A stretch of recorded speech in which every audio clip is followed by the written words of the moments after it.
நாம என்ன குறைஞ்சு போயிட்டோம். ஒரு காலத்தை நாம் குறைஞ்சு போகணும். சுன்னத்துகள் கடைபிடிக்கப்படுகிற காலத்தில் எல்லாம் அல்லாஹ் நமக்கு வெற்றியை தருவான், நிம்மதியை தருவான்.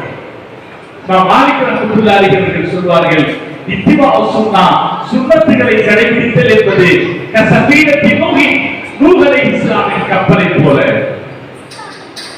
உலகத்தையே அழித்த வெள்ளப்பெருக்கு ஏற்பட்ட காலத்தில் நூஹ் அலைஹிஸ்ஸலாமுடைய கப்பல் அதில் ஏறிக்கொண்டவர்களை காப்பாற்றியது. அதுபோல முஹம்மது ரசூலுல்லாஹி ஸல்லல்லாஹு அலைஹி வஸல்லம் சுன்னத்துகளை நாம் கடைபிடிக்கிற போது அது நம்ம எந்த நிலையிலும் காப்பாற்றும். அல்லாஹ் தௌஃபீக் செய்வான்.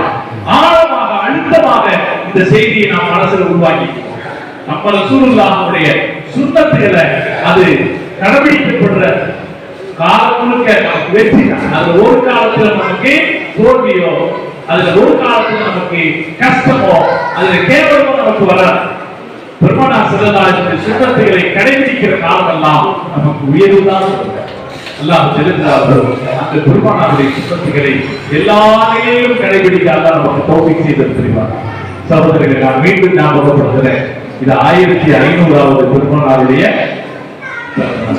இந்த நேரத்தில் நம்ம ரசூலுல்லாஹ் பத்தி ஒரு பெருமையை தெரிஞ்சுக்கிட்டோம். என்ன பெருமை தெரிஞ்சுக்கிட்டோம்? நாம் நபி ஸல்லல்லாஹு அலைஹி வஸல்லம் பின்பற்றப்படக்கூடியவர்கள்.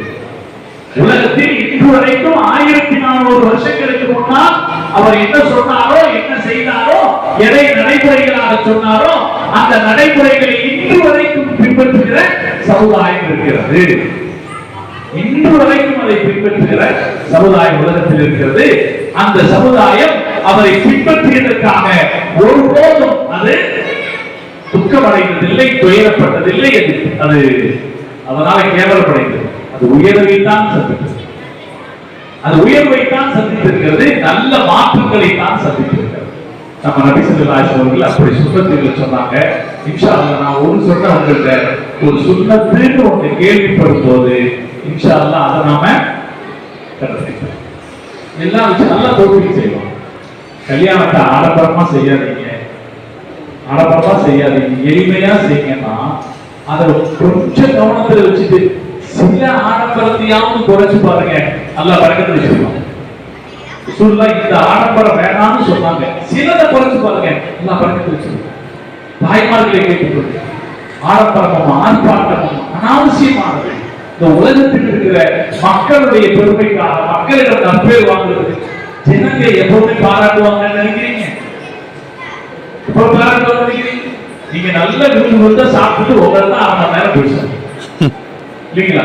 அதனால மக்களிடமிருந்து கிடைக்கிற பெருமை, மக்களிடமிருந்து கிடைக்கிற மரியாதை என்பதை விட்டுவிட்டு என் ரசூலுடைய சுன்னத்திலே ஆடம்பரம் இல்லாம கல்யாணம் பண்ணுவோம். அது மாதிரி ஒவ்வொரு விஷயத்திலையும் எதையும் நான் ஒரு விஷயத்த குறிப்பா சொல்ல விரும்பல, நான் எந்த குறையும் சுட்டி காட்ட விரும்பல. இந்த கருத்தை நம்ம மனசுக்குள்ள வைப்போம். ரசூலுல்லாஹ் சொன்னாங்க ஒரு செய்தி வரும்போது அதுக்கு கீழ்ப்படியும். சமயனா அப்படின்னு கீழ்ப்படிஞ்சு நிற்போம். அல்லாஹ் தௌஃபீக் செய்வான். இரண்டாவது, எப்போது ஒரு ஹதீஸ் ஒரு சுன்னத்து சொல்லப்பட்டாலும் அது நமக்கு அந்த நேரத்தில் பிடிக்காததாக இருக்குமானால் எங்களுக்கு வேற வேலை இல்லை என்ற அலட்சியப்படுத்துகிற மனோபாவத்திற்கு நாம் ஆளாக வேண்டாம். யா அல்லாஹ் அதை கடைபிடிக்கிற நசீபை எனக்கு கொடுன்னு